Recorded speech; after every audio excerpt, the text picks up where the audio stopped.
والسلام نے یہ نہیں فرمایا کہ اتنے دور کا معاملہ ہے، اتنے فاصلے کی بات ہے اور وہاں کیا ہوتا رہا ہے؟ فرمایا نہیں، میں بتاتا ہوں، وہاں میرے ایک غلام کی قبر تھی جس کے اوپر سے آثار مٹ گئے تھے اور وہ سورۃ الملک سے پیار کرتا تھا اور روزانہ رات کو اس کی تلاوت کرتا تھا اور اس نے رب کی بارگاہ میں یہ التجا کی تھی کہ باری تعالیٰ اس طرح زندگی میں مجھے سورۃ مبارکہ کی تلاوت کا شرف عطا فرمایا ہے، مرنے کے بعد بھی مجھے اس کی تلاوت کی اسی طرح توفیق عطا فرمایا۔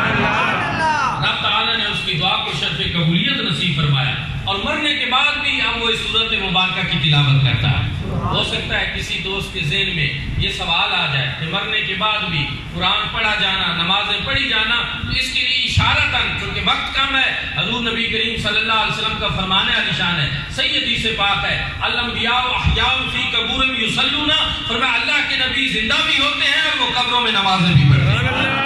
مسلم شریف کی حدیث پاک ہے، سفر معراج کی، حضور علیہ السلام نے ارشاد فرمایا اذا مررت بقبر موسیٰ فاذا هو قائم یصلی فی قبرہ، کہ جب سفر معراج میں جناب موسیٰ علیہ السلام کی قبر کے پاس سے گزرا تو میں نے دیکھا کہ وہ قبر میں کھڑے ہو کر نماز پڑھ رہے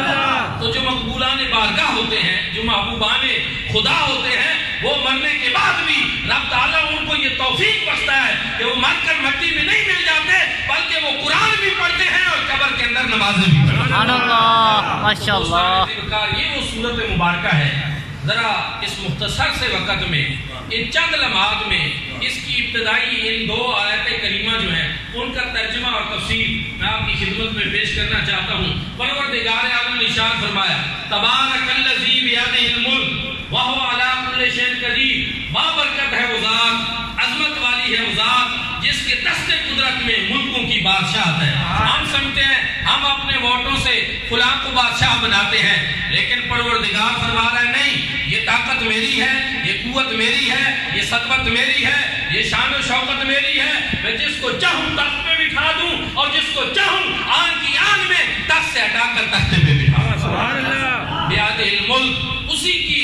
دست قدرت میں ملکوں کی بادشاہت ہے۔ وَهُوَ عَلَىٰ كُلِّ شَيْءٍ قَدِيرٌ، اور فرمایا وہ ہر چاہے کے اوپر قادر ہے۔ آپ اور میں ہماری بھی بڑی چاہتے ہیں، ہماری بڑی خواہشیں ہیں، ہم چاہتے ہیں یہ ہو جائے، اتنے مربع مل جائیں، اتنی کوٹھیاں ہو جائیں یا اتنا بڑا اقتدار مل جائے، لیکن ضروری نہیں کہ ہماری ہر چاہت پوری ہو، چونکہ